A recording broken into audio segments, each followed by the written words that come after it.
Nous allons désormais écouter également le témoignage de leurs aînés, leur vécu européen et leurs envies d'Europe, sous la conduite de Marie-Christine Vidal, rédactrice en chef adjointe au Pèlerin. Bienvenue Marie-Christine, je vous cède la parole. Bonsoir. Est-ce que vous m'entendez?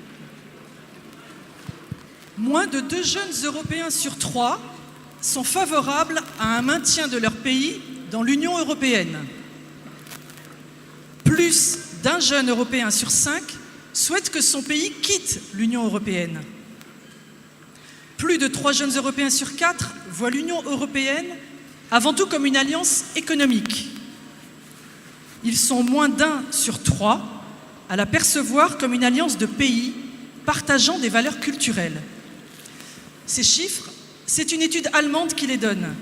Une étude réalisée en mai dernier auprès d'un échantillon représentatif de 6 000 jeunes de 16 à 26 ans venant de 7 pays d'Europe, dont la France. Par ailleurs, je vous rappelle qu'aux élections européennes de 2014, 74% des 18-24 ans se sont abstenus, 72% des 25-35 ans se sont abstenus. Les jeunes et l'Europe, vaste programme donc. Se sentent-ils européens?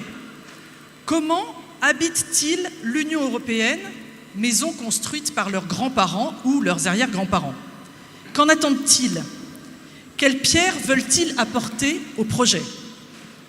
Ce soir, nous n'avons pas l'ambition de vous proposer une synthèse sur la jeunesse européenne, mais plutôt l'envie de vous faire entendre des jeunes. D'un côté, des acteurs qui, sur le terrain de l'Europe, agissent, construisent, tentent, imaginent.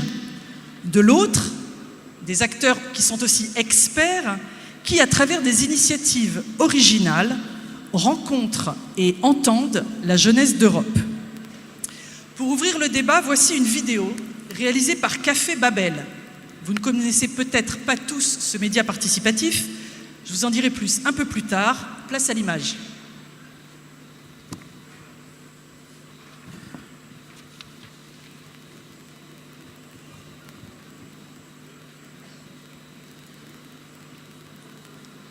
Donc Café Babel. Voilà. Ah salut.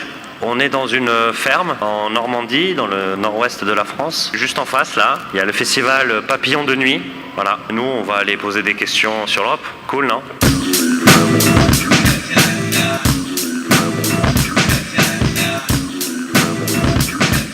Ok les gars, vous pensez quoi de Jean-Claude Juncker? Jean-Claude qui? Oh mec! Tu penses quoi de Jean-Claude Juncker? Bah, c'est une vedette. Et Martin Schulz? Bah, c'est dommage qu'il soit mort l'année dernière. La la la la la la la. L'intégration à 27? Non. La question turco-chypriote? Non. L'union à 2 vitesses? Non. L'Union européenne tout court? Ouais.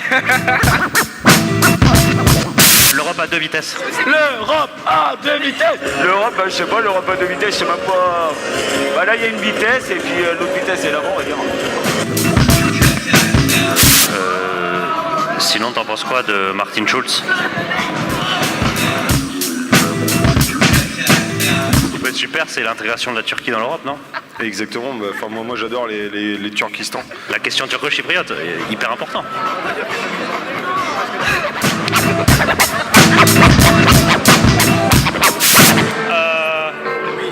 Non, je déconne.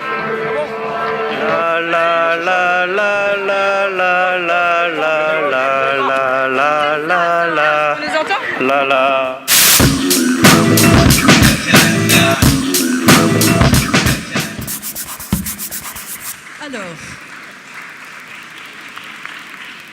Alors, donc vous l'avez compris, cette vidéo n'est pas une fiction, c'est la réalité, c'est un reportage. Les jeunes sont-ils tous indifférents à l'Europe, voire anti-Europe? Pour un premier éclairage, je passe la parole aux apprentis d'Auteuil, une fondation que vous connaissez sans doute pour la plupart d'entre vous, créée il y a plus de 150 ans pour les jeunes en difficulté sociale, qui les accueille, les forme, les aide à s'insérer sur le marché du travail. Giacomo Baldin, tu es responsable du programme international Ouverture au monde. L'ouverture à l'Europe est peut-être un premier pas pour tes jeunes pour s'ouvrir au monde, non? Ça marche? Oui. Bonjour à tous. Merci Marie-Christine. C'est un premier pas, mais il faut voir déjà comment on l'accompagne, effectivement. Apprenti d'Auteuil accompagne 30 000 jeunes chaque année en France. Et déjà, ce ne sont pas vraiment des apprentis, pas toujours, parce que ce sont des jeunes qui ont vécu des situations de danger difficiles, qui sont placés par l'aide sociale à l'enfance, ou alors qui ont une grande démotivation, une grande désaffection de l'école, ils sont en difficulté dans leur parcours scolaire par exemple, ou qui ont perdu confiance en soi et dans les adultes aussi, dans l'environnement qui les entoure. Du coup, par exemple, si on imagine un garçon de 17 ans qui est dans un internat scolaire, il vit dans un collectif, en groupe, son quotidien, il est assez loin de l'Europe, où il a du mal à imaginer ce que ça peut être l'Europe. Il peut avoir des informations en milieu scolaire, ou alors toutes les informations qu'il reçoit, souvent, c'est les médias, les adultes, et on sait combien c'est souvent négatif, où l'euroscepticisme est assez prédominant, je crois. Et du coup, on reçoit souvent des informations négatives, plutôt négatives.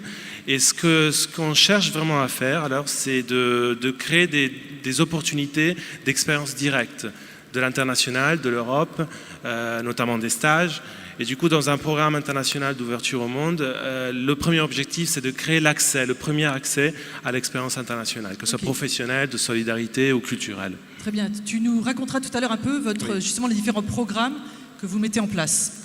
Alors, autre écho, dans les campagnes, avec le mouvement rural de la jeunesse chrétienne, le MRJC, c'est aussi un mouvement que vous connaissez sans doute, 10 000 militants de 13 à 30 ans, réunis en petits groupes, qui, dans les campagnes de France, montent des projets citoyens. Simon Coutan, tu es au MRJC, secrétaire national à l'agriculture. Alors l'Europe, pour vos jeunes du MRJC, c'est un sujet ou pas? Alors c'est un sujet, et c'est un sujet de débat qui est assez récurrent depuis plusieurs années. Et je rejoins beaucoup ce qui vient d'être dit par rapport à la vision que les jeunes peuvent avoir de l'Europe sur cet scepticisme qui peut être prédominant aussi à travers les médias et qui du coup gagne aussi les jeunes en milieu rural. Et moi j'ajouterais aussi du coup la particularité qu'on peut avoir en tant que jeune issu des territoires ruraux, c'est que beaucoup relient l'Europe à la politique agricole commune, et notamment du coup des fils de paysans ou les paysans avec qui on travaille. Et la politique agricole commune, c'est aujourd'hui donc une politique mise en place à partir de 1956, qui n'est pas toujours adaptée aux besoins des agriculteurs, qui est parfois déconnectée de leur réalité. Enfin là, je parle d'un sentiment, et donc qui aurait besoin d'être réévalué, réadapté. Mais aujourd'hui, c'est aussi ce sentiment de déconnexion entre la réalité de vie dans les territoires ruraux et ce qui peut se passer au niveau européen, qui paraît très technocratique et donc parfois peu adapté. Donc un autre écho de jeunes loin de l'Europe, qui se sentent loin de l'Europe, des échos un peu négatifs. Alors je propose qu'on prenne un peu de recul avec un de nos experts, François Famélie. François, tu es directeur de Café Babel. Donc fin du suspense, je vous en ai parlé tout à l'heure, c'est Café Babel qui a réalisé la vidéo. C'est un magazine en ligne, le premier magazine participatif européen, écrit par et pour les jeunes en 6 langues.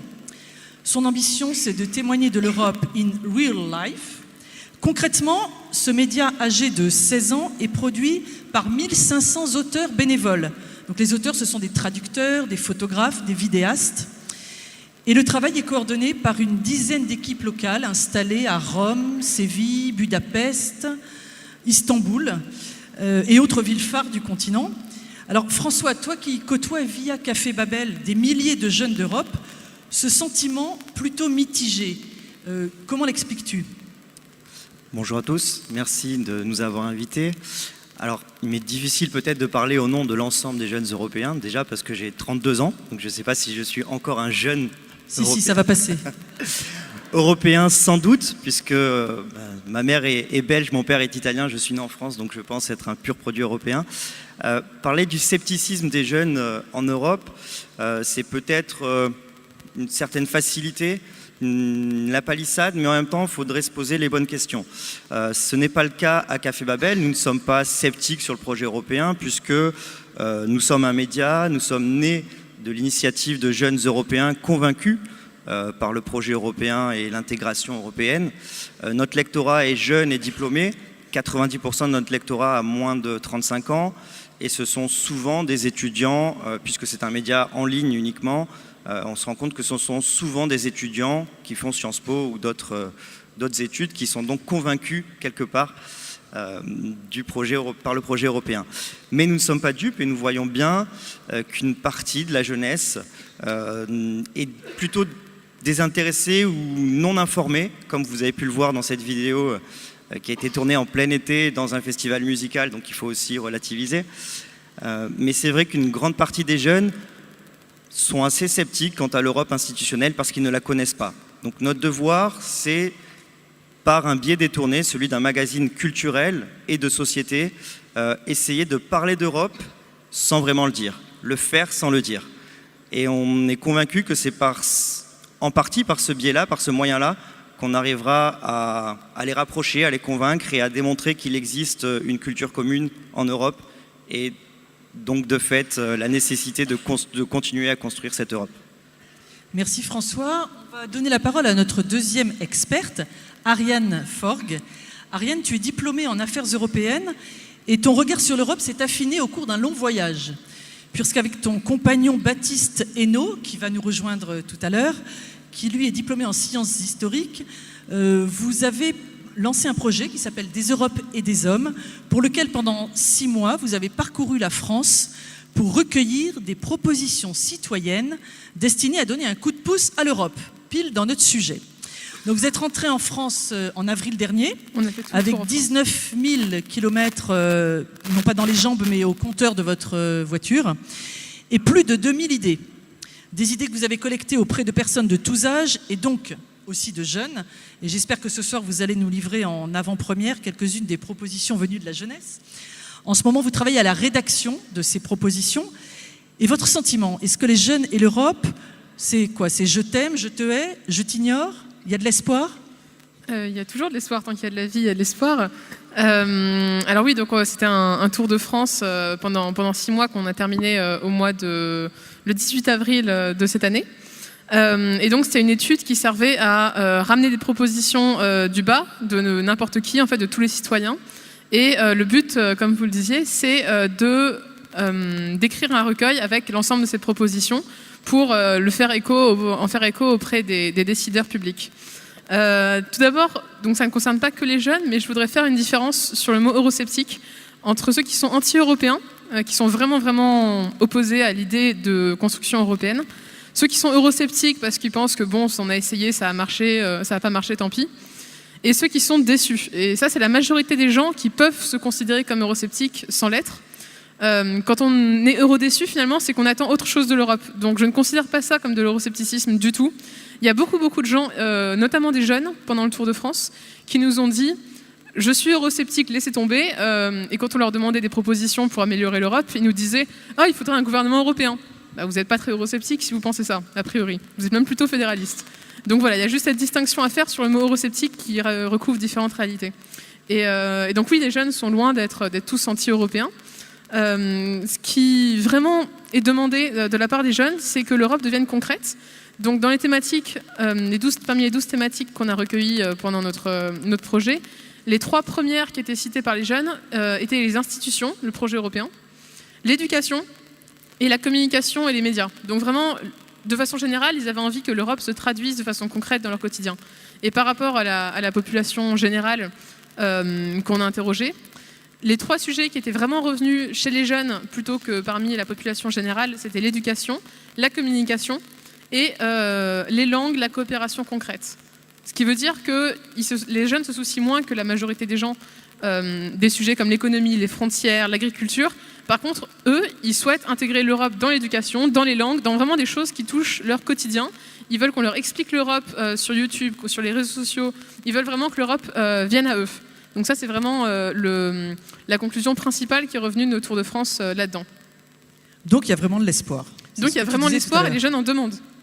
Alors quand on pense Europe et jeunesse, on pense souvent à Erasmus. Donc Erasmus, 5 millions de jeunes, 30 ans d'expérience. C'est le cas sur le plateau, je sais, de Giacomo, qui a fait son Erasmus en France, venant d'Italie. D'autres peut-être Oui, Simon, où ça? Oui, personnellement, je suis allé à Prague pour mes études. Voilà. À Prague, ok. Et Ariane? J'ai fait 1 an d'études à l'université de St Andrews en Écosse. Écosse. Et François? 1 an à Rome. 1 an à Rome. Alors dans la salle, est-ce que certains, alors on fait Erasmus, je ne suis pas sûre, mais on des si, on fait Erasmus. Combien alors? Ça fait, je vois une dizaine de mains se lever. Oui, une dizaine de mains se lever. Et combien ont des proches, enfants ou petits-enfants qui ont fait Erasmus? Ah ben tout le monde. Il n'y a que moi alors qui ne suis pas concerné. D'accord. Donc, Erasmus qui a transformé l'Union européenne en vaste auberge espagnole. Place à la vidéo.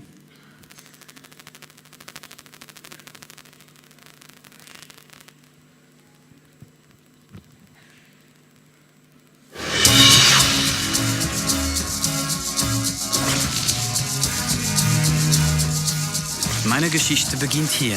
Ich habe mich entschieden, für 1 Jahr nach Barcelona zu gehen.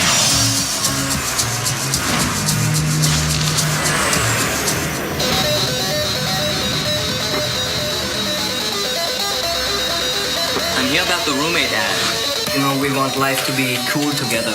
We want good vibes between people. I understand, no problem. And we are already from very different countries. You know, I'm Italian, Tobias is German, Lars is Danish, Wendy is English, Soledad is Espanol. Okay, now I have some questions. What do you expect your life to be in about 5 years? That's a ridiculous question. You can't ask Why? me We have that. to know I don't this. know what I'm going to be doing in Listen, 5 years. this is a very normal question. Yeah? Actually? I have a list of questions, and anybody don't like my question, I want to ask another question. And do you like riding horses? Das ist die Stadt, in der sich mein ganzes Leben verändert hat. In Barcelona, à l'Auberge Espagnole. Bonjour. Wo jeder eine andere Sprache spricht. Like French people, they go, Ah ouais, oui. Non, oui. Aber alle sich verstehen. Hola. I'm sorry. I don't understand French. What? La fuck? L'Auberge Espagnole, Barcelona für 1 Jahr. Donc c'est beau l'Europe, vous avez vu, les sous-titres étaient en allemand. C'était une petite expérience pour voir combien ont compris les sous-titres. Alors, cette auberge espagnole, ce joyeux melting pot un peu foutraque, un peu bohème, un peu jeune en fait, est-ce qu'on met une croix dessus, François? Non, absolument pas. Je crois même que c'est rentré dans les mœurs. C'est tellement rentré dans les mœurs que l'auberge espagnole est désuet. Ce film en plus à 15 ans. On parle souvent de l'auberge espagnole aux jeunes pour leur dire l'Europe, la génération Erasmus, etc. Mais Erasmus a 30 ans, l'auberge espagnole a 15 ans. Et aujourd'hui, on est passé de la génération low cost, EasyJet, Ryanair, à la nouvelle génération des transports low cost. C'est la génération Flixbus. Enfin, je ne veux pas faire citer uniquement des marques, mais aujourd'hui, il y a tellement de moyens de se déplacer et de rencontrer son prochain en Europe qu'au final, l'Europe géographique est devenue un véritable espace, un terrain de jeu pour l'ensemble des jeunes Européens. Ils n'ont pas forcément conscience de des institutions européennes, de la politique européenne, etc. Par contre, combien de jeunes Français vivent à l'étranger, que ce soit à Berlin, Amsterdam, Londres, etc. Combien de jeunes du sud de l'Europe ont migré vers le nord de l'Europe pour vivre également dans ces villes, et Paris en est un exemple. Je pense qu'il y a énormément d'Italiens comme Giacomo et d'autres nationalités qui s'y trouvent. Donc au final, c'est véritablement rentré dans les mœurs. On vit en tant qu'Européens sans vraiment le savoir. Donc les jeunes rêvent encore d'Europe? Je pense que les jeunes rêvent encore d'Europe. Ce serait marrant de voir, amusant de voir peut-être le nombre d'enfants Erasmus. Combien de couples se sont formés pendant ces années Erasmus et combien de couples mixtes existent aujourd'hui en France ou tout simplement en Europe. Ariane, lors de votre tour de France, est-ce que ce rêve d'Europe de la part de la jeunesse, vous l'avez senti? Alors oui, en fait, on a dépassé, je suis assez d'accord avec François, on a dépassé l'envie, fantasmée d'Europe pour avoir une vraie volonté pragmatique de faire entrer l'Europe dans la vie des jeunes. Et donc, l'auberge espagnole ne fait plus rêver. En fait, elle est devenue une possibilité qui leur est offerte, qui est tout à fait banale. D'ailleurs, il y a un risque qu'on a vu de cette banalité de l'Europe, puisqu'il y a des jeunes aujourd'hui qui trouvent que Erasmus, administrativement, c'est compliqué. Au début du film L'Auberge espagnole, d'ailleurs, on voit Romain Duris remplir toute la paperasse qu'il devait faire pour Erasmus, et c'est assez cocasse. Et donc, voilà, on dépasse le rêve, et finalement, ils veulent que tout devienne plus simple pour que ces échanges soient facilités. Donc il y a vraiment cette envie d'Europe qui reste, mais c'est devenu vraiment pragmatique puisque l'Europe leur est offerte. Et je tiens à souligner, donc je pense que peut-être que le MRJC va en parler, mais pour les jeunes qu'on a rencontrés en zone rurale, on a été vraiment partout, donc y compris dans les zones rurales. Pour les jeunes des zones rurales, il y a un manque de connaissances sur ce que l'Europe peut leur apporter. Par exemple, sur le programme Erasmus, il y a beaucoup de gens qui nous disaient moi je suis en formation, je suis en apprentissage, je suis en stage, je voudrais vraiment faire un Erasmus. On leur disait, mais vous savez, ça existe. Ah bon? Donc voilà, il y a vraiment cet enjeu de la connaissance de ce que l'Europe peut apporter qu'il faut souligner auprès des jeunes parce qu'effectivement, ils en ont envie. Et ils savent que ça existe. Et donc, c'est acquis. On en parlera tout à l'heure de l'apprentissage Erasmus avec les apprentis d'Auteuil. Alors, comment faire naître chez les jeunes un sentiment européen? C'est le défi. Un défi que des jeunes eux-mêmes prennent à bras-le-corps. François, en tant que responsable de Café Babel, tu entends, tu lis, tu vois, tu suis, bref, tu observes les jeunes de toute l'Europe. Raconte-nous concrètement ton expérience avec eux. Oui, alors notre expérience est celle de Café Babel, d'un média participatif, pan-européen, multilingue. C'est un peu compliqué, mais vous allez voir, c'est finalement c'est assez simple à comprendre. Donc c'est un média en ligne, 100% sur Internet. C'est un média participatif, donc les sujets qui nous sont proposés par des contributeurs, des personnes qui écrivent dans leur langue maternelle, pardon. Et ensuite, nos éditeurs vont reprendre cet article, vont l'accompagner pour faire en sorte que cet article soit publiable. Et cet article pourra être traduit, et il sera traduit dans 6 langues. Donc les 6 langues de publication de Café Babel, que sont le français, l'anglais, l'espagnol, l'allemand, l'italien et le polonais. Au total, ce sont plus de 1500 contributeurs par an qui nous proposent des articles, des vidéos, des photos, etc. Et une communauté au fil des ans qui représente plus de 10 000 inscrits sur notre site, mais on va dire 1500 actifs chaque année. C'est 250 000 visiteurs uniques sur Internet chaque mois. Donc on touche véritablement du concret, on va dire, on est dans le concret. Que dire de plus? Café Babel existe depuis 16 ans désormais.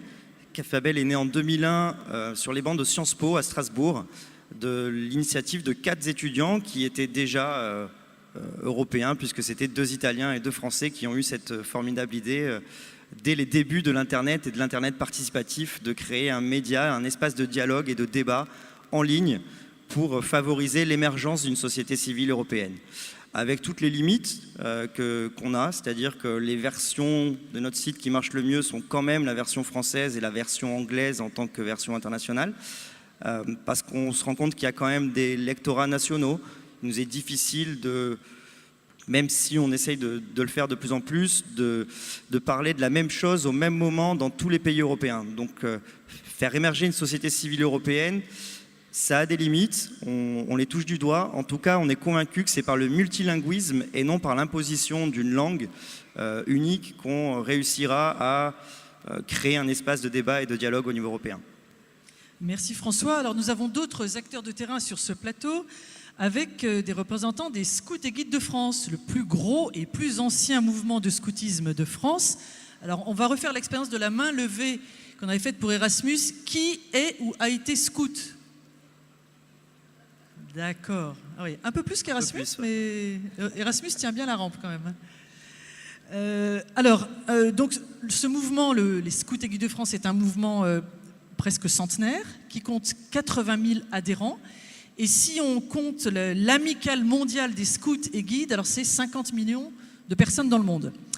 À nos côtés, nous avons Pierre Arlot, qui après une carrière commencée au Louveteau, est aujourd'hui membre bénévole du Bureau mondial du scoutisme. Pierre, pourquoi ton mouvement place-t-il l'Europe au top de ses priorités? Et est-ce qu'on a un secret aux scouts pour faire aimer l'Europe aux jeunes? Est-ce que ça marche mieux? Oui, on a des tas de secrets, je vais vous en révéler quelques-uns. c'est plus qu'une amicale. 50 millions, c'est le nombre d'adhérents cette année. Donc c'est très concret. Pourquoi l'Europe c'est important pour nous? Mais c'est simplement que c'est dans notre ADN. Quand on a 50 millions de scouts à travers le monde, ils sont répartis dans tous les pays. Et au sein de l'ensemble scout, le scoutisme en Europe est tout petit d'ailleurs. C'est 2-3 millions de personnes, donc c'est moins de 5% du total mondial. Mais ce total mondial, c'est le total, c'est là où c'est né d'abord, donc il y a une présence historique. Et puis, c'est une réalité pour nos mouvements. C'est-à-dire que quand on a des vues du Bureau mondial, vues de la région européenne, vues de France, on a ce qu'on appelle des frères et des sœurs dans le scoutisme partout dans les autres pays. Et donc notre mouvement le fait vivre naturellement. Alors faire vivre cette dimension, c'est assez simple, c'est permettre la rencontre, permettre que les scouts d'un pays puissent rencontrer ceux d'un autre pays. Et ça se fait à toutes les échelles, c'est-à-dire que un scout d'une équipe peut se dire tiens, on va aller voir ce que font les scouts de l'autre côté. Et puis il y a l'animation que on propose en faisant des grands rassemblements. Alors quand on dit des grands rassemblements, ça peut être 5 000, 10 000, 15 000 personnes. Et donc c'est assez régulier qu'on ait des rassemblements qui aient la dimension européenne comme un des thèmes, puisque ça permet de la formaliser et de mettre le doigt sur cet aspect de la rencontre. Donc tout récemment, par exemple, le grand rassemblement Europe. Europe, exactement. À Strasbourg, c'est un rassemblement qui fait suite à d'autres rassemblements. Il y en avait eu en 89, en 2003 autour de l'Europe. Et là, c'est vrai qu'à Strasbourg, on a fait quelque chose de très gros, très grand. On a pris 15 000 jeunes, 24 pays, et qu'on a réunis pendant 10 jours à Strasbourg. Des jeunes de 14 à 17 ans. Des jeunes de 14 à 17 ans, des pionniers Caravelle. Solène, ici à côté, y était. Elle vous racontera comment c'était. Voilà. Et donc on les a réunis pendant 10 jours avec un des axes qui était la citoyenneté européenne. Voilà. Et, donc des jeunes des pays de l'Union européenne, où c'est vraiment le continent. C'est des jeunes du continent et des jeunes de l'extérieur, puisque souvent, comme on le sait, l'identité se définit aussi par rapport à ceux de l'extérieur. Et donc on avait des jeunes israéliens, des jeunes américains, des jeunes canadiens, des jeunes d'Amérique du Sud. Donc voilà, ce qui permet aussi aux Européens de voir un peu mieux leurs points communs. D'accord, donc on va parler un peu plus longuement tout à l'heure de Europe. Alors autre terrain de jeu, la campagne où susciter un intérêt, ou susciter une passion ou un intérêt même pour l'Europe est parfois un défi colossal. Simon, explique-nous pourquoi le MRJC s'attache à susciter un sentiment européen et comment vous faites? Alors pour nous, malgré des fois la déconnexion dont j'ai parlé tout à l'heure qui peut exister, pour nous en tant que mouvement rural de jeunes chrétiens, on attache une importance à avoir cette connexion au niveau européen et comme les scouts aussi au niveau international. On fait d'ailleurs partie d'un mouvement, le MIJARC, Mouvement international de la jeunesse agricole et rurale catholique, et qui réunit aussi des mouvements issus de tous les pays du monde. Et notamment, on a un lien plus fort en ce moment avec le KLJB, qui est l'équivalent du MRJC en Allemagne, et avec qui, j'y reviendrai aussi par la suite, on organise un festival international pour la paix du coup à Besançon en 2018. Et c'est un peu un prétexte pour travailler sur cette question de l'Europe, travailler sur qu'est-ce que l'Europe peut nous permettre, et aussi, en tant que jeune en milieu rural, pourquoi c'est important de découvrir l'Europe, et surtout, quand je dis découvrir l'Europe, en fait, c'est pas des notions, c'est des personnes. Et pour nous, c'est vraiment ça qui est important à travailler, c'est la question des personnes et du lien entre les personnes. Et on veut aussi travailler donc, sur des projets, enfin quelque chose de concret. Donc organiser un festival, c'est concret, et c'est pour ça qu'on travaille sur ça. D'accord. Alors, Giacomo, aux apprentis d'Auteuil, est-ce qu'il y a une urgence d'Europe? Alors, je dirais que quand il s'agit de questions professionnelles, de formation professionnelle, c'est même pas une urgence, c'est une évidence. Enfin, un parcours professionnel, que ce soit en formation initiale ou universitaire, c'est une évidence aujourd'hui qu'il ait une expérience internationale et surtout européenne. même quand il s'agit de métiers du bâtiment, de l'agriculture, de la restauration, qui sont impactés aussi par les réglementations européennes, par les questions européennes. Donc se former à ces métiers veut aussi dire aujourd'hui devoir presque faire une expérience en Europe. Donc à Apprenti d'Auteuil, on organise environ 400 stages chaque année dans des entreprises à l'étranger. En Europe, et ce qui est le stage est une opportunité d'ouverture déjà, de formation, mais surtout d'ouverture à l'autre, à un autre pays, une autre culture, et à une autre façon de faire. C'est-à-dire que pendant 3 semaines, 4 semaines, les jeunes qu'on accompagne dans les lycées professionnels, ils passent alors des stages en entreprise surtout, et ils se forment avec d'autres jeunes, avec leurs tuteurs, en essayant de parler la langue qu'ils ont un peu appris à l'école. Ils se rendent compte aussi du fait qu'une langue étrangère, et surtout l'anglais, finalement il est indispensable quand on est à l'étranger, et c'est pas forcément seulement la langue qu'on doit forcément apprendre à l'école. Et c'est aussi une opportunité pour renforcer l'autonomie, la capacité à bouger tout seul, à pouvoir faire une mobilité justement en Europe, ou alors repartir après pour travailler au cas où à nouveau dans un pays européen. Donc ça ouvre le champ des possibles, et ça fait repenser aux jeunes peut-être aussi leur projet de vie, leur projet professionnel pour l'avenir. Voilà. Après, j'ajouterai un autre exemple un peu différent. Cette année, on a organisé un échange avec un groupe de jeunes de Palestine qui sont venus en France et qui ont rencontré des jeunes d'Apprenti d'Auteuil. Et c'est quand on fait des échanges, on rencontre des personnes qui viennent d'autres pays en dehors de l'Europe, qu'on peut voir sur leurs questions, sur leur image de l'Europe, combien on a de la chance de vivre dans un espace européen qui a autant de qualité de vie, d'opportunités d'emploi, de formation. Donc vraiment, quand on discute et les jeunes peuvent se confronter avec d'autres cultures, d'autres conditions de vie et d'emploi ailleurs dans le monde, enfin, on peut voir et avoir une nouvelle vision de l'Europe, très positive. Donc, vos expériences le prouvent, c'est en vivant l'Europe que petit à petit on arrive à inoculer le virus. Au MRJC, vous avez expérimenté cela très concrètement en préparant le Festival international pour la paix avec vos homologues allemands. Vous nous racontez ce que ça a pu changer dans la perception de l'Europe ? Oui, alors... un petit... Non ? Simon. Donc on organise un festival international pour la paix avec diverses entrées thématiques pour permettre de venir questionner et discuter avec nos homologues allemands sur ces thématiques-là.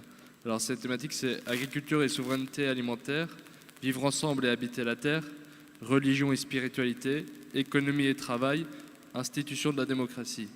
Donc c'est des sujets qui nous semblaient intéressants à travailler ensemble pour construire une autre Europe et surtout, comme je le disais tout à l'heure, une Europe de la coopération. Et aujourd'hui, le travail nous amène déjà à nous rencontrer régulièrement. On se voit 3 fois par an environ avec les Allemands sur des week-ends de 2 ou 3 jours. Ce qui nous permet aussi de nous rendre compte, notamment au niveau agricole, puisque c'est plus le sujet que je travaille personnellement, nous rend compte de la diversité, de la complexité que de faire des politiques aussi à l'échelon européen, et donc l'importance de se connaître et de se comprendre. Au niveau allemand, voilà, les systèmes agricoles ne sont pas les mêmes, la loi n'est pas la même, même au niveau français, en fonction des régions, c'est pas du tout les mêmes types d'agriculture. Mais voilà, découvrir aussi et échanger autour de ces questions-là permet d'avoir une autre ouverture, d'avoir un autre aussi esprit critique. Et je pense que pour tous les jeunes qui participent en ce moment à l'élaboration aussi de la réflexion pour le festival, c'est aussi un premier pas pour ensuite s'engager un peu plus loin au niveau de la coopération européenne. Et puis après, au moment du festival, on espère que ça permette à tous les jeunes qui seront présents de découvrir un peu plus concrètement ce que c'est qu'être européen et discuter avec d'autres Européens. Pierre ? C'est celui-ci. Oui. Non, pour compléter sur ce que dit Simon, quand on parlait tout à l'heure des secrets, alors je peux vous en donner un pour commencer, il y en aura d'autres après, mais vivre l'Europe, ça se fait effectivement à travers la rencontre, à travers l'échange et le débat d'idées. Nous, ce qu'on arrive ou ce qu'on essaie de faire en plus dans les projets du scoutisme, c'est le cadre de ce qu'on fait quand on fait un événement comme l'Europe. C'est de mettre les jeunes ensemble dans des équipes où ils sont entre Européens pour faire des choses.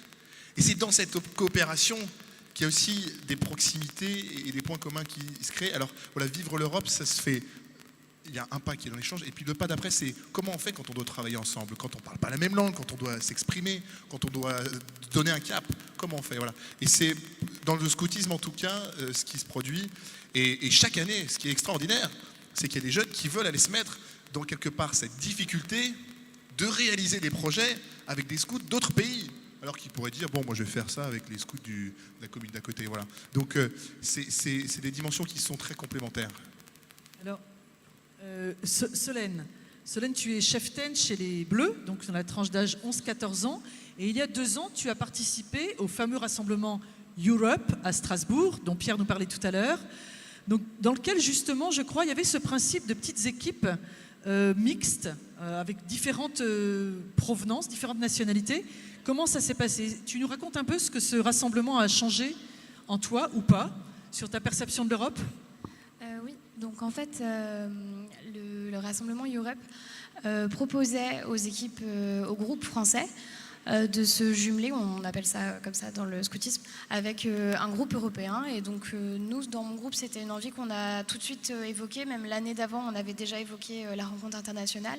Et donc on a contacté un groupe catalan de Majorque et on s'est retrouvés à Strasbourg comme ça pendant une semaine à travailler ensemble, à s'amuser ensemble, à se rencontrer, etc. Et je ne sais plus qui c'est qui parlait de la langue, mais il s'est avéré qu'en fait, on n'avait pas des connaissances suffisantes en espagnol pour communiquer. Et c'est vrai que l'anglais, pour le coup, c'est vraiment quelque chose d'universel et ça nous a vraiment aidé à travailler plus avec ces scouts-là. Et en plus de ça, on a proposé à 800 pionniers Caravelle, dont moi, d'aller au Parlement européen à Strasbourg pour rédiger une résolution qui s'appelle la RED, la résolution pour l'Europe de demain. Et donc ça a commencé dès notre arrivée à Strasbourg. On a été répartis en équipes sur différents sujets, sur l'environnement, sur les droits de l'homme. Et en fait, après quelques travaux de réflexion, on a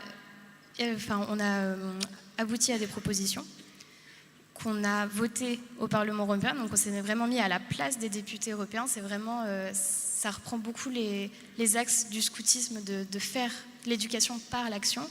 On s'est vraiment mis au siège des députés européens. On a voté, on a fait tout comme les députés. Et ce que ça a changé, c'est que ça m'a vraiment donné envie de m'impliquer dans l'Europe. J'avais déjà une conscience européenne, mais vraiment Europe, ça a été un élément déclencheur de me dire, ok, le scoutisme, c'est trop bien, mais c'est encore mieux ce qu'on peut faire à l'international. Et là, cet été, il y a un rassemblement des Rovers, qu'on appelle ça. C'est la branche aînée en Europe qui se tient aux Pays-Bas. Et en fait, moi, je me suis dit, ok, j'ai l'occasion de recommencer, vas-y, j'y vais tout de suite. Et voilà, ça m'a donné envie aussi d'en savoir plus sur le fonctionnement européen, de connaître mieux les institutions, de voter aux prochaines élections, parce que j'étais pas majeure aux élections européennes dernières, mais ça m'a donné vraiment envie de me dire ok, je vais essayer de sensibiliser le plus de jeunes autour de moi et de m'impliquer encore plus dans l'Europe.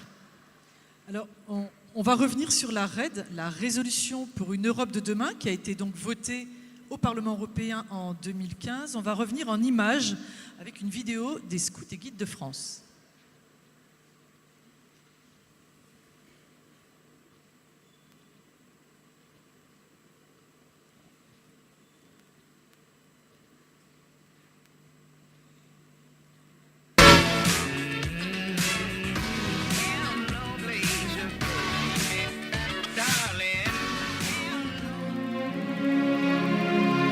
Le 17 juillet 2015, 800 pionniers Caravelle et Ventures se sont réunis au Parlement européen à Strasbourg pour voter la RED.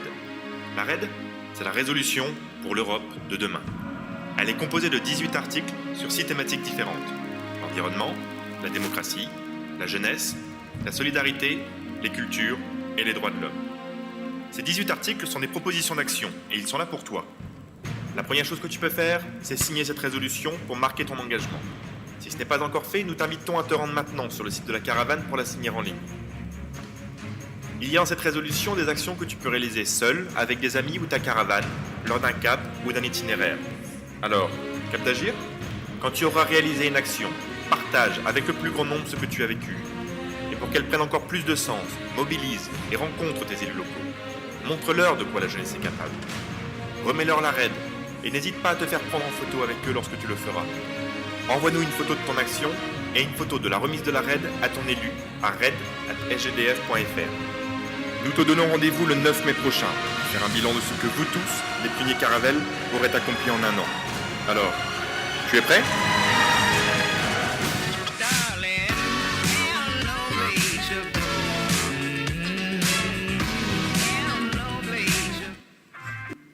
Alors voilà pour la raid, on parlera des conséquences et des suites de la raid un peu plus tard. Alors Giacomo, aux apprentis d'Auteuil, très concrètement, l'Europe se vit comment ? Alors, c'est maintenant que vous lancez l'autre vidéo, voilà. Déjà. Non, en fait, l'idée c'était de vous montrer une autre vidéo, effectivement, d'une jeune Gwendoline qui est partie en stage à Palerme, en Italie. C'est pas au hasard. Et ça se vit effectivement par des expériences concrètes, par des stages, comme je disais tout à l'heure, par la rencontre de l'autre, mais par le faire ensemble.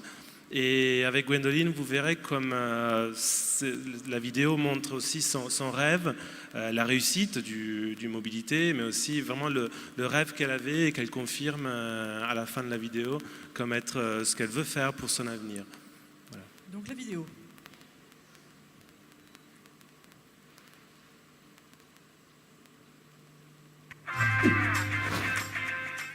Bonjour, je m'appelle Gwendoline, j'ai 18 ans. Je viens de Bretagne, dans le Morbihan. Je suis actuellement à Palerme, en Sicile, pour un stage d'un mois en pâtisserie avec Erasmus+.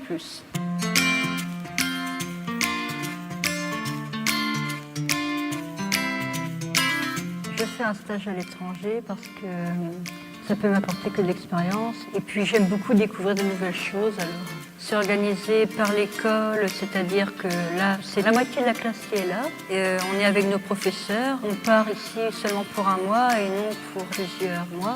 Et c'est beaucoup axé sur le professionnel, c'est-à-dire qu'on va faire des visites par rapport à notre métier. On reste calé dessus.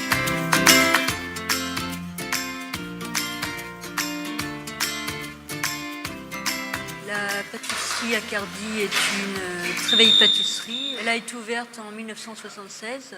Il y a un peu de tout. Il y a de la glace qui est faite, des pâtisseries, du traiteur. Donc je suis avec Axel et Kylian. Donc là par exemple, Kylian est en train de faire le riz pour les arancina. Bientôt il y a la fête de l'arancina et ils en ont 20 000 à faire. Il y a une très bonne entente avec les collègues italiens. Ah oui, ouais, ok. Il y a un temps d'adaptation, mais maintenant, on se comprend, quoi, à peu près.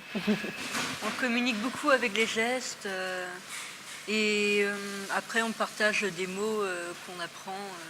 Ils apprennent des mots français et nous, on apprend des mots italiens, quoi. Des fois, il y a un petit mélange aussi de français, italien, espagnol et anglais. Ah bah oui, on fait comme on peut, hein.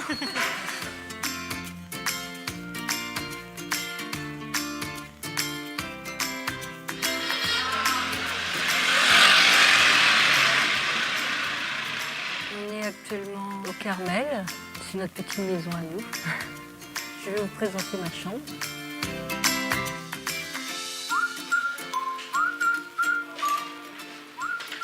Voici ma chambre que je partage avec Elodie qui n'est pas dans la même entreprise que moi et qui est aussi en stage.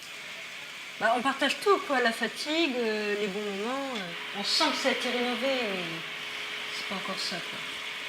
Bon, j'ai déjà vu pire, mais bon, j'ai déjà vu lui aussi, quoi.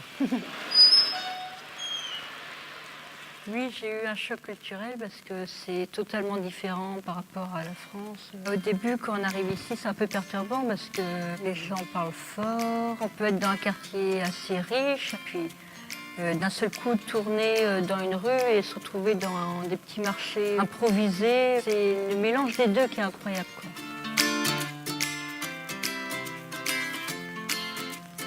Je vois encore mieux ce que je veux faire plus tard, quoi. C'est-à-dire qu'avant de venir ici, j'avais un doute, mais non, la pâtisserie fine, c'est vraiment ce qui m'attire. Je suis jamais partie aussi longtemps de chez moi et ça me prouve que je peux être encore plus autonome, quoi. Ça donne beaucoup envie de voyager, ça donne envie d'aller encore dans d'autres pays, faire d'autres stages.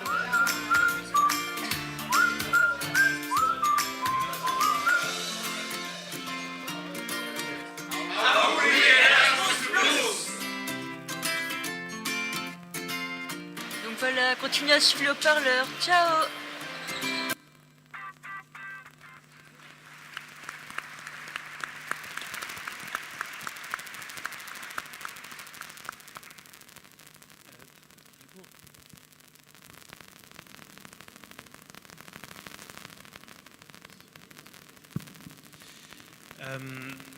Moi, ce que j'ai remarqué, surtout...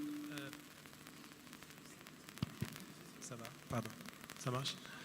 En fait, Gwendoline, elle a parlé de soi, de son changement, je trouve. On peut voir là comment un stage Erasmus peut changer un peu la trajectoire ou le projet de vie ou le projet professionnel. Après, c'est une expérience un peu courte, au moins pour celle qu'on organise, de 3 semaines, 4 semaines, mais quand même en 4 semaines, on peut apprendre ou s'habituer un peu plus qu'avant à s'adapter à un contexte totalement différent de travail ou de vie aussi en collectif, à des langues, une langue, un accueil ou un tutorat dans l'entreprise différent que celui qu'on s'attendait. Donc il y a beaucoup d'adaptation, mais aussi beaucoup de réflexion pour un jeune qui vit un stage comme ça, où il pense quand même à l'après. À son avenir, qu'est-ce qu'il voudrait faire. Donc ça peut confirmer ou faire un peu changer l'idée qu'on avait de sa formation, de ce qu'on voulait faire après. Et après, c'est une expérience aussi culturelle, évidemment. On s'adapte parce qu'on est confronté à plein de choses différentes. Les jeunes confrontent, observent beaucoup, et c'est juste une première fois où on commence à être vraiment en première relation avec la différence, une différence culturelle, la langue, et on s'y habitue. Et après, je remarquais qu'à chaque fois, ça donne vraiment l'envie de repartir, de refaire des voyages en Europe ou à l'international, ou même dans d'autres types de projets qu'on organise, d'être solidaire, s'occuper d'autres problématiques à l'étranger, donc solidaire avec l'autre. C'est pas seulement une question de formation professionnelle, voilà. Donc faire vivre l'Europe à des jeunes, c'est possible, quels que soient les jeunes, puisqu'on voit que des jeunes de différents milieux, différentes formations peuvent vivre l'Europe. Et donc si on allait un peu plus loin, si on rêvait un peu, si des jeunes s'engageaient pour l'Europe, comment faire pour que des jeunes s'engagent pour l'Europe? Alors Baptiste Hainaut, on vous accueille donc sur scène, à côté d'Ariane. C'est le moment, donc, Ariane et Baptiste, de nous dévoiler en quasi-exclusivité mondiale les propositions glanées lors de votre tour de France auprès des jeunes. Quelles sont leurs propositions pour donner un coup de pouce à l'Europe? Bonjour. Les jeunes qu'on a interrogés souhaitent déjà une Europe qui se modernise pour les toucher directement via YouTube, réseaux sociaux, Facebook, Twitter, et avec un vocabulaire qui soit accessible, opposé au vocabulaire dit technocratique qui peut être critiqué, et des thèmes qui leur parlent concrètement dans la vie de tous les jours, outre... D'accord, excusez-moi. Je ne suis pas très habitué de... C'est la main? C'est la main, c'est la main. outre l'idée qui est souvent mise en avant de la paix, qui leur parle plus forcément. Parmi les propositions recueillies, il y a 2 idées qui sont revenues quasi exclusivement chez les jeunes plusieurs fois. Il y a l'idée de la dépénalisation, voire la légalisation du cannabis et, en Europe, toute l'Europe, et l'idée de motiver la création de voitures électriques, d'un soutien à la création de voitures électriques. Et sur les thèmes principaux, qu'Ayane a dû présenter précédemment, il y a quelques idées originales qui sont ressorties. Sur le thème de la communication des médias, il y a l'idée d'une chaîne YouTube sur l'Europe, dans le style un peu de Data Girl de France 4, je ne sais pas si vous voyez. Il y a l'idée aussi d'une web TV à l'échelle européenne qui soit lancée et gérée par des étudiants en langue, en communication, en journalisme, en histoire. Un peu l'équivalent vidéo de Café Babel. Ça pourrait être une idée. Il y a une version européenne des carnets de campagne qui passe sur France Inter. Sur le thème de l'environnement, il y a la volonté d'une caisse européenne de solidarité pour financer les énergies renouvelables en Europe. Et le développement, c'était sur le développement des jardins partagés, des jardins urbains, le développement du bio, le développement des fruits et légumes de saison, donc en Europe. Sur la question de l'éducation et des langues, il y a beaucoup d'idées qui sont sorties sur une évolution des méthodes éducatives en Europe. Et il y a aussi l'idée d'une matière européenne sur l'éthique, sur le vivre ensemble et le développement durable.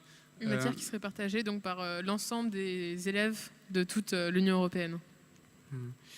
La création aussi de TPE européens, donc pour faire travailler ensemble différents... TPE, tu peux peut-être... TPE, c'est des projets qui, si je m'abuse, c'est en... C'est travaux pratiques encadrés. C'est une matière que les élèves ont aujourd'hui en première au lycée, qui les pousse pendant 1 an à créer un projet. Et donc là, l'idée, ce serait de faire des TPE européens où le projet sera organisé par des personnes, des élèves qui soient de classes différentes et de pays différents, pour créer un projet transnational qui soit évalué au bac ou dans l'équivalent européen du bac. Il y a l'idée aussi, pour renouveler un peu les correspondants, de faire des correspondants Skype pour apprendre les langues, des options bilingues à l'école qui soient possibles en maternelle, en primaire, un pôle Europe dans chaque lycée pour expliquer les différentes possibilités Erasmus, les jobs qu'on peut trouver en Europe, voilà. Des écoles supérieures européennes, donc avec un cursus différent dans chaque pays. Sur le thème de la culture, il y a l'idée qui est revenue plusieurs fois aussi de l'équivalent de journée mondiale de la jeunesse, mais au niveau européen et laïque, avec du sport, de la gastronomie, des ateliers culturels. L'accessibilité du tourisme européen aux jeunes qui soit facilitée avec des tarifs pour les jeunes, et une campagne de communication à destination des jeunes sur les élections européennes, et donc avec ce que ça leur apporte concrètement. Et donc on revient à cette question du concret que les jeunes demandent. Et pour rebondir sur ce qu'on disait au tout début de la conférence, donc Baptiste n'était pas encore là, on parlait du taux d'abstention des jeunes aux élections européennes. Ils s'abstiennent effectivement davantage que les moins jeunes, mais c'est aussi parce qu'ils ont le sentiment qu'ils ne connaissent pas assez l'Europe. Donc là, on revient vraiment à cet enjeu de communication où justement il y a ces idées de chaînes YouTube, chaînes vidéo en ligne pour expliquer l'Europe, expliquer pourquoi les élections européennes c'est important et quel impact ça a sur leur vie, etc. Donc il y a vraiment cette volonté de comprendre l'Europe avant de se permettre de s'engager, avant de se permettre de voter aux élections européennes. Et ça, c'est un enjeu qui touche effectivement la jeunesse. D'ailleurs, dans le référendum au Royaume-Uni sur le Brexit, les jeunes britanniques qui étaient significativement plus pro-européens que leurs aînés se sont assez souvent abstenus de voter parce qu'ils avaient le sentiment souvent qu'ils ne maîtrisaient pas ces sujets. Alors que les moins jeunes ne se privaient pas d'aller voter parce qu'ils avaient compris que ça pouvait vraiment avoir un impact. Alors, concrètement, toutes ces propositions, vous allez les transmettre à qui? Vous rédigez en ce moment un recueil. Et comment elles vont pouvoir être développées, mises en œuvre? Alors, on a un partenariat avec l'Institut Jacques Delors, qui donc se chargera de publier et de traduire en anglais le recueil et de le diffuser à un cercle le plus large possible. Pas seulement politique, mais aussi, par exemple, les recteurs d'académie, parce que, comme on disait, il y a beaucoup de propositions, notamment des jeunes, qui parlent d'éducation. Aux médias, parce qu'il y a beaucoup de propositions aussi qui parlent des médias. Et en plus de ce recueil, parce qu'un seul, c'est trop simple, on s'ennuierait, on va aussi faire un livre grand public qui est aussi en cours de rédaction, où on rassemble ces propositions et on raconte en même temps cette belle aventure qu'on a faite pendant 6 mois, parce qu'on a aussi vécu de très belles choses. On a interrogé des gens dans 300 villes, et pas seulement des grandes villes, pas seulement devant des auditoires aussi grands. C'est la première fois qu'on a un auditoire aussi grand. D'habitude, c'était plutôt interroger 1 ou 2 personnes dans la rue, dans un village de 250 habitants. Et donc, on va aussi raconter cet aspect dans le livre. Chez les scouts, donc, dans le même style de grandes idées et de résolutions, une fois la RAID signée, une fois les jeunes ayant décidé dans quel domaine d'action ils allaient agir pour l'Europe, qu'est-ce qui s'est passé? Quelles sont les conséquences? Et est-ce qu'il y a d'autres projets pour accomplir le rêve européen? C'est vrai qu'on sent de la part du public une attente d'avoir des grandes propositions inoclastes sur l'Europe. Quand on demande l'avis aux jeunes, on s'attend toujours à ce qu'ils viennent avec quelque chose auquel on n'a pas pensé et qui va tout d'un coup changer le cours de l'Europe. Alors qu'en fait, dans le cadre de la RAID, et c'est ce qu'on voit ici, souvent c'est des aspirations raisonnables. Et d'ailleurs, les anciens vont nous dire, c'est pas assez fou votre affaire, là. Vous êtes des jeunes, on attend des trucs un peu plus secoués. Bon. Alors, dans le cadre de la RAID, ce qui est intéressant, c'est que c'est des propositions, quelque part, parce que c'est toujours la question de qu'est-ce que croire fait faire. Et donc, c'est ce qu'on a demandé aux scouts. En quoi vous croyez? Qu'est-ce que vous croyez que l'Europe peut vous apporter? Et qu'est-ce que vous allez faire pour que ça se matérialise? Et donc, ce qui fait les propositions de la RAID, c'est que les jeunes se sont engagés sur des actions. Alors, vous avez vu, la vidéo vous y a incité. J'espère que vous allez vous précipiter sur vos ordinateurs pour aller voir le site caravane.sgdf.fr pour voir le contenu de cette RAID. Je vous en donne juste un petit bout, je vous donne le teaser et vous lirez le reste par la suite. Mais on a en gros 18 résolutions. Alors ces 18 résolutions, elles s'intègrent dans un cadre, pour compléter ce que disait Solène, c'est que c'est une dynamique qui a duré 3 ans, c'est-à-dire que les scouts qui sont venus pendant la RAID, ils avaient déjà rencontré des gens en amont, l'année avant la rencontre à Strasbourg. À Strasbourg, ils ont rencontré d'autres Européens, et l'enjeu c'est de dire effectivement, pendant 1 an, vous allez les mettre en œuvre, ces résolutions, concrètement. Et donc vous allez, au Parlement européen, voter que des résolutions que vous êtes capable de mettre en œuvre. Alors, de quoi vous vous sentez capable? C'est un peu ça la question.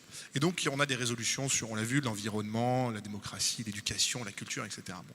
Et donc, on a, après Strasbourg, ces milliers de jeunes qui sont partis, et certains qui n'étaient pas d'ailleurs à Strasbourg, qui ont rejoint le mouvement, pour aller se dire, bon, alors maintenant on fait comment? Parce que c'est vrai qu'on vote des trucs et après on se dit toujours un petit peu, tiens, comment on fait? Alors, ils sont partis avec les équipes européennes sur des choses très simples. Alors, certains, par exemple, des Français et des Italiens se sont mis d'accord pour aller restaurer les espaces verts dans la montagne qu'ils partagent, par exemple, et se dire, ben voilà, on va ajouter ça. D'autres pour faire vivre des lieux de mémoire, comme des camps de concentration, en allant les rénover, en disant, c'est important, c'est notre patrimoine européen, il faut le transmettre. On a des centaines et des centaines et des centaines de projets très concrets. Et vous pouvez tous les voir, puisqu'on a engagé les scouts sur 2 choses. La première, c'est de témoigner de ces projets, c'est-à-dire de rendre compte. Donc, sur le blog des Scouts et Guides de France, vous pouvez voir ces dizaines et ces centaines de témoignages. Et puis l'autre aspect, c'était d'engager les élus dans le suivi de ce travail. Comment ça s'est passé avec les élus, justement? Parce qu'il arrive qu'il y ait des élus un peu eurosceptiques. Je crois que donc on a sur les 800 jeunes qui étaient au Parlement européen, il y en a une centaine qui ont rencontré des élus. Alors effectivement, certains nous disent dans ma commune, ils veulent pas qu'on parle d'Europe, c'est compliqué. Comment on fait? Alors c'est ce qui est bien, c'est comme il y a tellement d'élus, ils peuvent aller prendre un député ou un député européen. Donc a priori, ceux qui voulaient vraiment rencontrer un élu ont pu le faire. C'est pour ça que c'est assez fort. Et dans les photos qu'on voit, il y a des députés européens, des maires adjoints, des conseillers départementaux. Donc on a quand même globalement en France, aux différentes échelles, des gens qui comprennent l'aspiration des jeunes à vouloir parler d'Europe. Mais c'est important parce qu'une dynamique comme Europe, ça montre que les élus aussi doivent s'engager en partenaire de la dynamique des jeunes. Et donc ça a énormément ancré, pour utiliser un mot plus correct, les jeunes dans cette idée que l'Europe, il faut la faire vivre et il faut qu'elle soit aussi démocratique. Et donc c'est un petit peu ce qui a permis d'engager les jeunes dans ce suivi. Et au MRJ, oui. Je crois qu'en plus, dernière chose, c'est ce qu'on voit chez les scouts, il y a une vraie émulation. Ah tiens, la caravane là-bas, ils ont fait ça. Ouais, pourquoi nous, on ne ferait pas un truc pareil? Parce qu'on doit en rendre compte. Et d'ailleurs, on en a rendu compte autour d'une émission de radio, le 9 mai de l'année suivante. Et donc, on avait senti cette émulation. Ah, parce qu'on a vu les autres, ils sont partis faire une nouvelle expérience en Autriche, alors on a décidé d'aller faire la nôtre au Portugal, etc. Et donc, il y a aussi ça qui est très entraînant dans le scoutisme, sachant que dans bien des cas, pour les jeunes qui sont dans le scoutisme, être dans le scoutisme, c'est une des uniques occasions qu'ils ont pour être confrontés ou d'aller vivre l'Europe, concrètement. Voilà. Merci Pierre. Simon, au MRJC, est-ce que l'expérience du Festival international pour la paix a fait naître d'autres rêves européens? Tout à fait. Ça a permis ce lien établi avec les Allemands, notamment un séjour qui a eu lieu cet été. Le MRJC organise des séjours l'été traditionnellement pour les jeunes ruraux et le plus souvent sur des fermes quand c'est possible. Et cet été, il y a eu une expérience de séjour. Clément devait venir ici la présenter, mais il a eu un empêchement. Dans le Forêt, donc dans la Loire, où des jeunes allemands, 40 jeunes allemands et 40 jeunes français de la Loire plutôt, ont pu vivre un séjour pendant 15 jours ensemble sur le territoire, dans la commune. Et du coup, ça a notamment fait germer des questions sur comment c'était des adolescents essentiellement, une maîtrise de l'anglais parfois complexe. Et du coup, il a fallu trouver des solutions. Donc il y avait des traducteurs sur place tout le temps pour permettre l'échange et faciliter l'échange. Et finalement, au bout d'un moment, on se rend compte que le langage se libère d'une façon ou d'une autre. On arrive à se comprendre sans parler des fois aussi, mais par le faire ensemble. Et je rejoins ce qui a été dit précédemment. Et donc voilà, cette expérience pour des jeunes, forcément ça aurait été plus intéressant si c'était quelqu'un qui l'avait vécu, qui venait témoigner de ça. Mais je pense que c'est un exemple quand même de quelque chose que le festival permet, voilà, quelque chose de concret, où on vit des choses ensemble et où on partage, comme ce que je pouvais déjà dire précédemment. Et je voulais aussi revenir sur quelque chose, c'était par rapport au travail qu'on fait sur les questions agricoles, la complexité qu'il peut y avoir de se comprendre. Je donnerai un exemple où, à un moment donné, on parlait des GAEC, en France, qui est une forme traditionnelle de ferme. Et un Allemand nous dit « Was ist das ?» Forcément, il ne connaissait pas les GAEC. Et donc, voilà, un exemple où il faut bien se comprendre et bien comprendre comment fonctionne chacun des pays et chacune des habitudes aussi pour pouvoir construire ensemble. Merci pour ces expériences et retours d'expériences variés.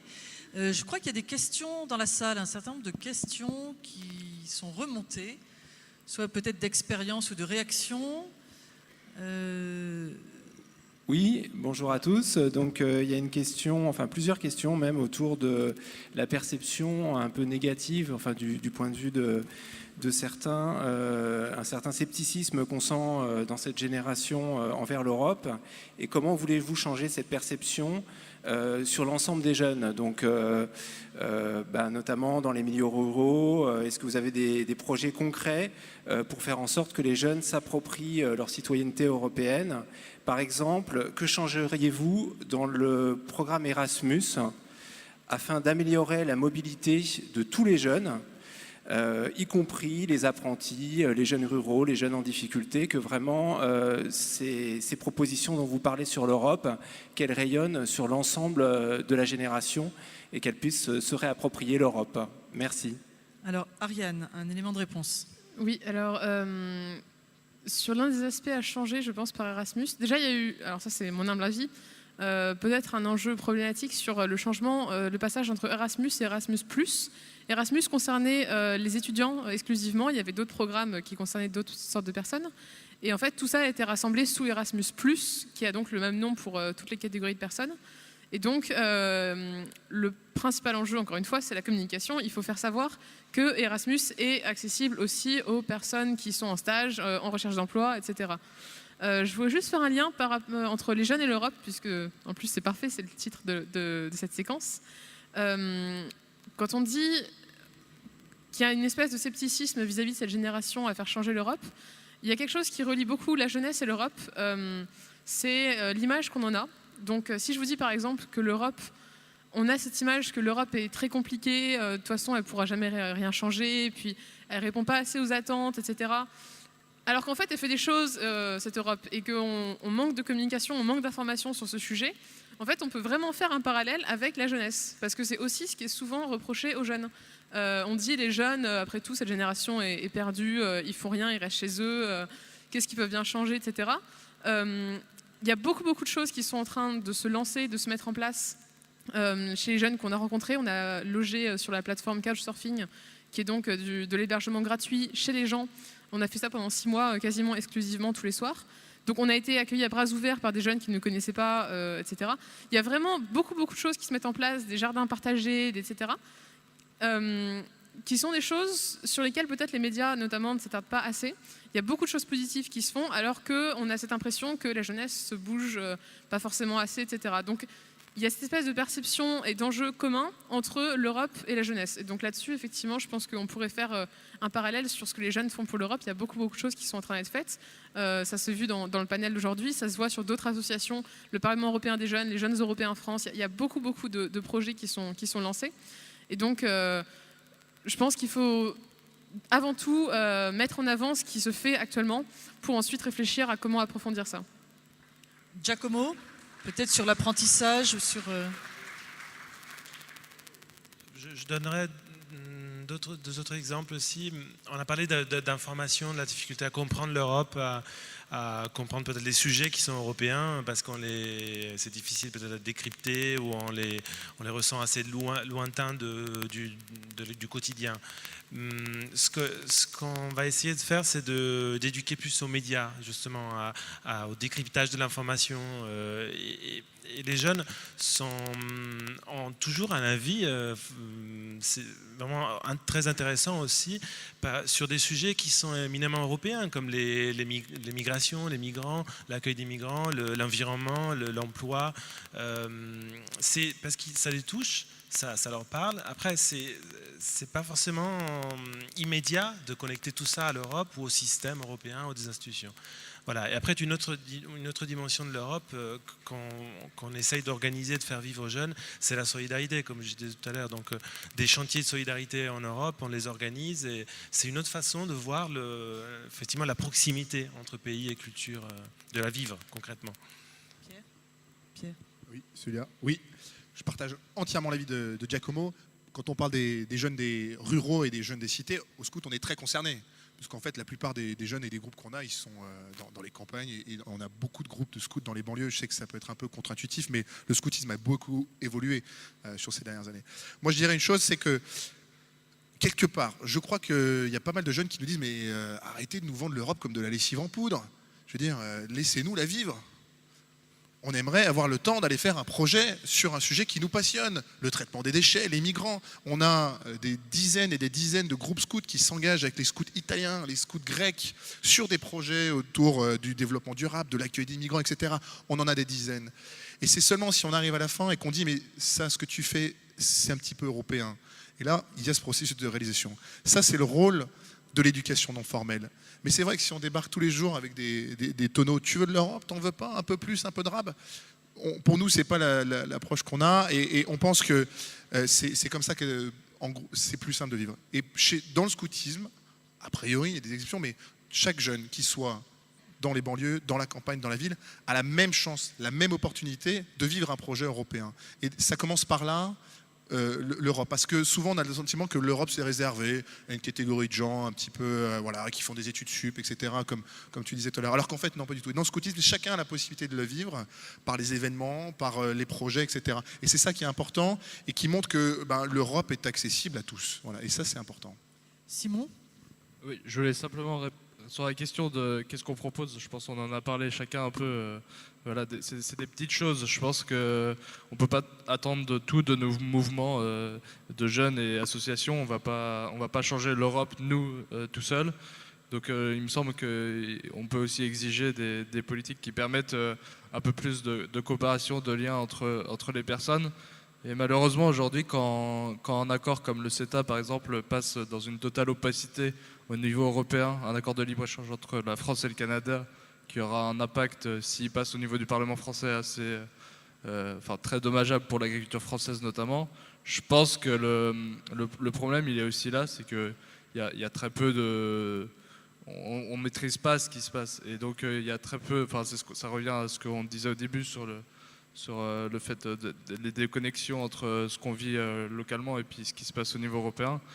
Et donc voilà, je pense qu'il y a un moment où il faut aussi qu'il y ait un peu plus de démocratie à l'échelon européen et en tous les cas plus de transparence et plus de compréhension pour chacun pour qu'il y ait moins de méfiance. François ? Oui, je voulais revenir un petit peu sur l'euroscepticisme supposé des jeunes. Et le relativiser. Et encore une fois, votre concept d'euro déçu, je le trouve très intéressant. Et pour des euros déçus, ils ont fait énormément de propositions et très innovantes. Donc ça veut dire que le sentiment européen existe quelque part chez les jeunes, ce sentiment d'appartenance, mais ils attendent plus. Ils attendent plus des institutions. Et il y a un décalage, comme vient de le dire Simon, entre la vie réelle, la vie au quotidien, et puis ces institutions européennes qui nous semblent très lointaines. Alors déjà que les jeunes s'intéressent en général moins à la politique que leurs aînés, leur parler en plus de politique européenne, un échelon supranational, on imagine la complexité. Et ce qu'ils voient au quotidien, c'est aussi une sensation de précarité grandissante. On est la première génération qui vivra moins bien que ses parents, ses aînés. On en est conscient. Une grande partie de notre génération en est consciente.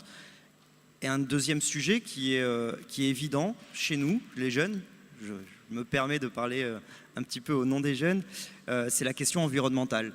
On se rend compte également dans toutes les propositions, enfin une grande partie des propositions qui ont été faites, que cette question de la défense de l'environnement, la prise en compte, en considération de la finitude des ressources naturelles sur la planète Terre est présente chez les jeunes et qu'ils ont envie de s'engager. Ils ont envie de s'engager pour ça et ils ont envie qu'on les considère et qu'ils vivent décemment et mieux que dans des conditions précaires.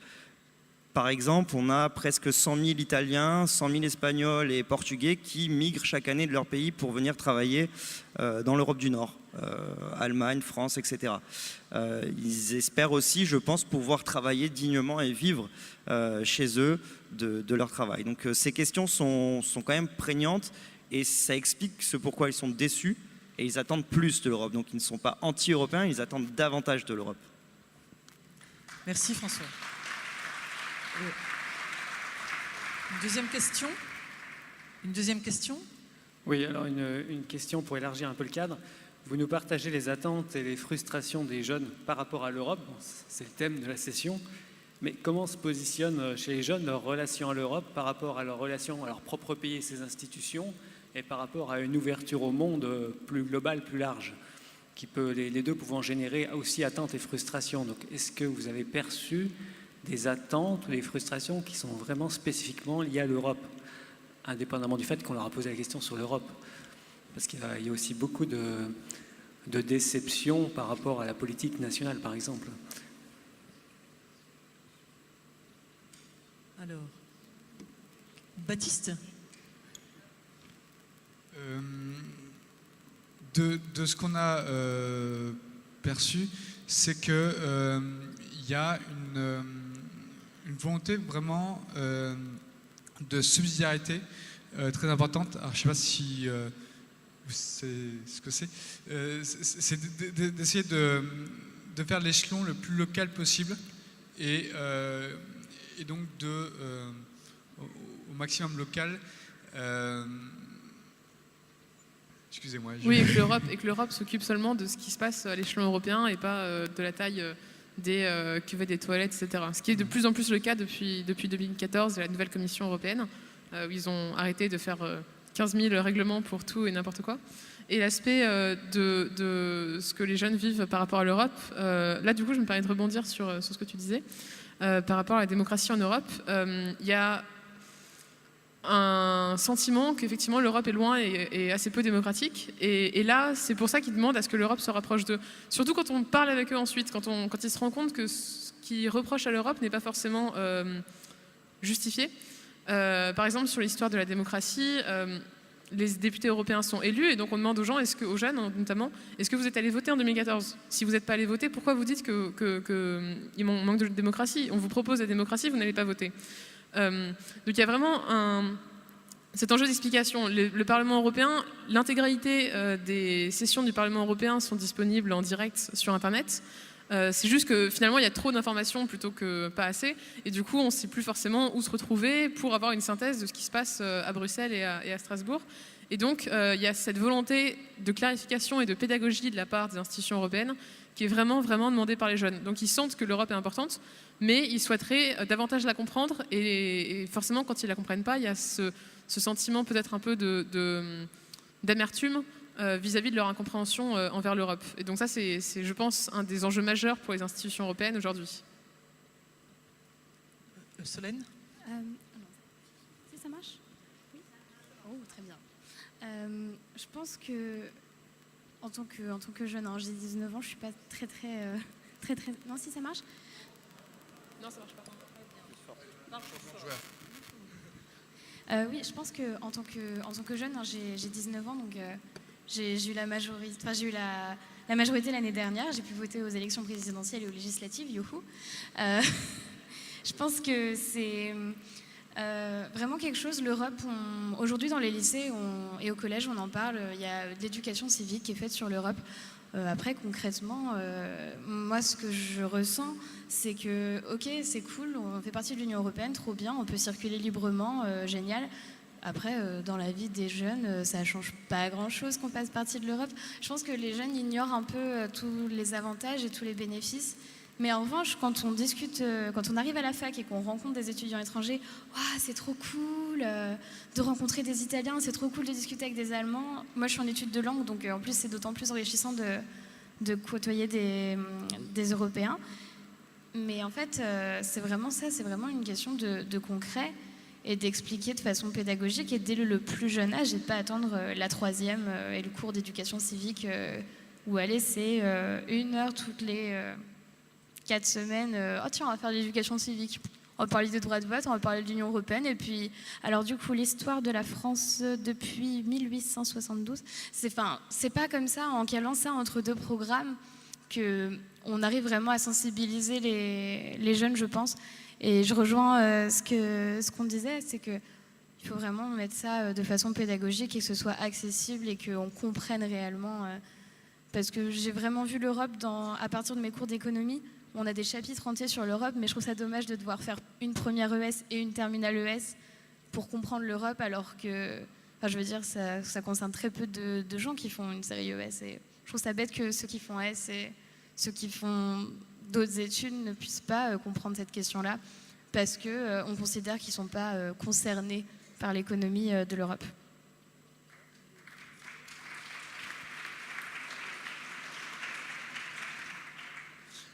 Moi, je pense qu'il y a autant de jeunes qui vont voir les vidéos du Parlement européen que des jeunes qui vont voir des vidéos du Parlement français. Ça veut dire que s'il y a une frustration, c'est effectivement, c'est pas tant la compréhension d'un système, mais je dirais que c'est vraiment ce qui est important, pour compléter, c'est comment on s'initie à faire vivre la démocratie, c'est un apprentissage, c'est une pédagogie. Et donc c'est cette opportunité-là qu'il faut donner. C'est ces opportunités de faire vivre l'Europe. Et après, si on a le temps, on prend le temps un peu de l'expliquer. C'est ce que font, ce qu'on fait les chefs. Mais vraiment, encore une fois, c'est la place donnée à l'expérimentation, à la participation, la place donnée aux jeunes, partout, en leur disant... Vous pouvez participer, parce que le jeune qui se dit que l'Europe est inaccessible, qu'il n'a pas de pouvoir d'influence, mais c'est parce qu'il pense qu'il n'en a pas non plus dans sa mairie. Donc si on permet à un jeune de se dire je peux participer au conseil de la jeunesse locale, au conseil national, etc., que j'ai des moyens de participer, de faire valoir mes opinions, de faire avancer les choses, je pense qu'il aura à peu près la même idée qu'il peut faire ça en Europe. Et si jamais ce n'était pas le cas, du coup il demanderait la même chose en Europe. Et c'est cette envie d'Europe, cette envie d'État, elle l'est parce que il faut continuer et toujours trouver plus d'espace pour donner aux jeunes la capacité de participer. Et c'est d'autant plus important, je dirais, que démographiquement, la jeunesse en Europe, elle est démographiquement une portion qui est très très faible. Et la moyenne d'âge en Europe va être de 60 ans. Les 2 tiers de la population vont avoir en moyenne 60 ans en 2050. Donc ça veut dire que la part des jeunes va être très petite. Et donc ils vont avoir le sentiment d'être probablement encore plus impuissants. Et donc c'est pour ça que c'est important de sanctuariser des espaces pour les jeunes pour débattre et expérimenter la démocratie, et en particulier la démocratie européenne, mais comme toutes les autres au niveau de débat. Voilà. Et c'est ce qu'on essaie de faire vivre dans le scoutisme. Et les jeunes qui sortent du scoutisme, ils s'attendent à trouver ça après, dans la rue, dans les institutions. Donc voilà, c'est important il ne faut pas les décevoir. Ah non. Encore une question ? Oui, alors il y a une question autour de l'Europe sociale en particulier, qu'on a évoquée ce matin, donc la difficile émergence d'une Europe sociale. Et alors, quelles règles sociales pour l'Europe, du point de vue des jeunes, en lien aussi avec la vision du développement durable que vous venez déjà d'évoquer, qui est particulièrement prégnante dans cette génération? Merci. Quelle Europe sociale pour les jeunes? François? Oui. Quelle Europe sociale pour les jeunes? C'est une vaste question, puisqu'il y a un sommet européen qui vient de se passer, qui avait lieu hier à Göteborg. Je voudrais peut-être reprendre les mots d'un représentant jeune. C'est le représentant du Forum européen des jeunes, Luis Álvaro Martínez, qui nous dit « Nous avons trop entendu dire que nous sommes le futur, nous les jeunes, mais nous avons besoin d'instruments concrets pour le devenir. Les jeunes générations ne soutiendront plus le projet européen si l'Europe ne devient pas davantage sociale. » Donc il y a une grosse attente en effet de la part des jeunes pour sortir de cette précarité croissante. Il y a une difficulté d'accès au monde du travail, tout le monde le sait. Le monde de la formation professionnelle essaye de s'adapter. Erasmus devient accessible au monde de la formation professionnelle, mais je pense qu'on n'en fera jamais assez. Et Erasmus+, c'est une très bonne idée de simplifier l'accès aux échanges dans le domaine professionnel et sortir uniquement du domaine universitaire. Ça n'a pas grand-chose d'innovant dans le sens où tous les projets existaient déjà, ils avaient d'autres noms et on a tout regroupé sous la bannière d'Erasmus+, mais on n'en fera jamais assez. Ce budget doit évoluer, doit grandir et on doit permettre à tous les jeunes d'avoir les mêmes opportunités, que ce soit professionnel et aussi les jeunes, comme je le disais, des différents pays, notamment du sud de l'Europe, pour qu'ils puissent eux aussi fonder une famille et travailler dignement dans leur pays. Donc je pense que c'est un grand enjeu.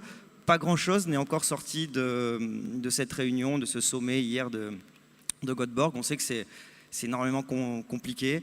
La politique institutionnelle européenne est compliquée et aller vers davantage d'Europe sociale, c'est pas évident, mais en tout cas, les jeunes en ont besoin. Et donc la question de la précarité et de la défense de l'environnement, je pense que ce sont deux thèmes qui touchent particulièrement les jeunes.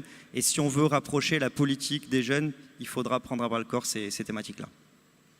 Alors, Baptiste. Il est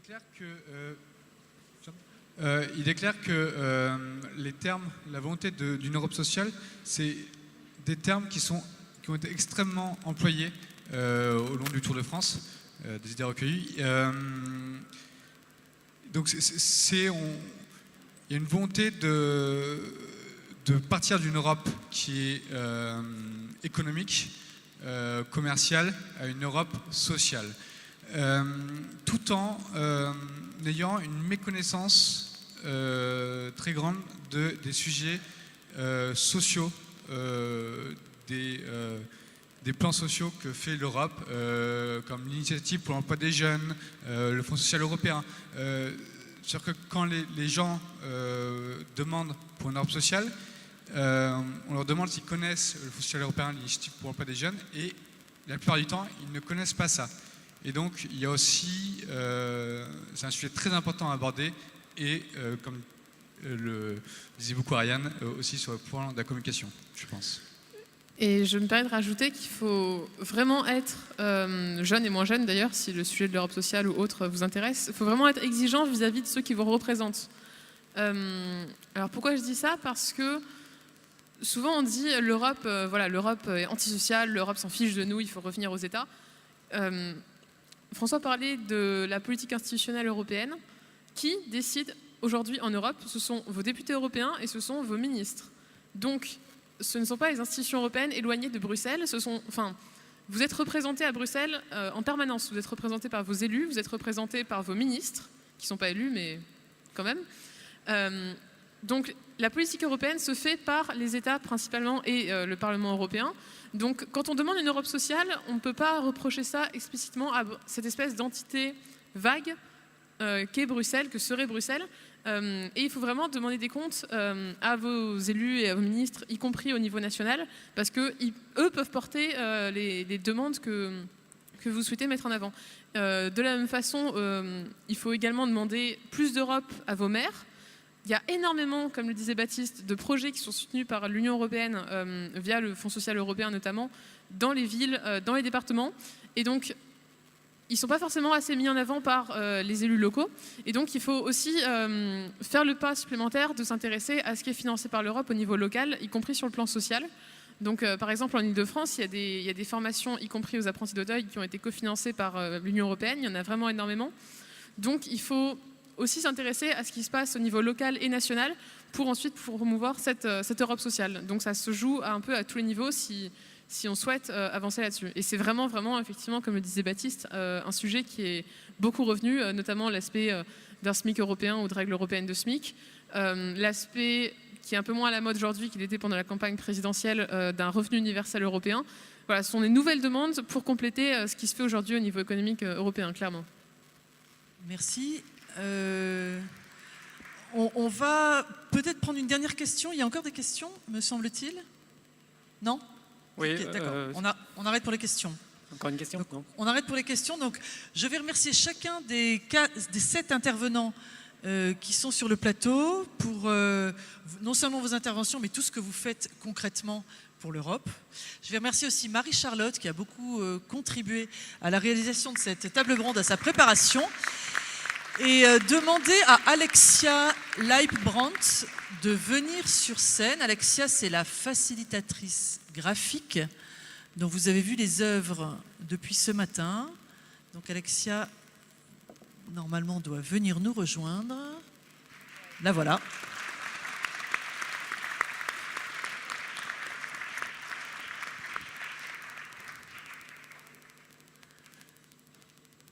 Donc Alexia, bonsoir. Vous avez dessiné au fur et à mesure de la session. Est-ce qu'on pourrait passer un micro à Alexia? Est-ce que vous pouvez nous donner votre sentiment? Donc on vous donne la parole pour la conclusion et nous dire un peu ce que vous avez ressenti au cours de cette table ronde. Moi, j'ai trouvé ça très intéressant. Après, je ne vais pas avoir la prétention de faire une conclusion. J'ai essayé de retranscrire en dessin ce dont on a parlé toute la journée, en essayant d'y mettre un peu d'humour. Maintenant, comme vous le voyez, je ne suis pas très bonne à l'oral et je préfère que vous alliez voir ma fresque. Voilà.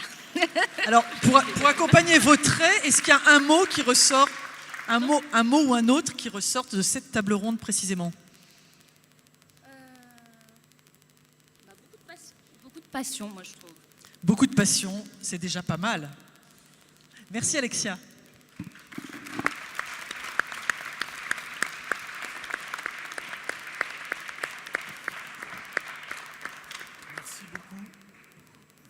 Merci beaucoup à tous nos intervenants d'aujourd'hui.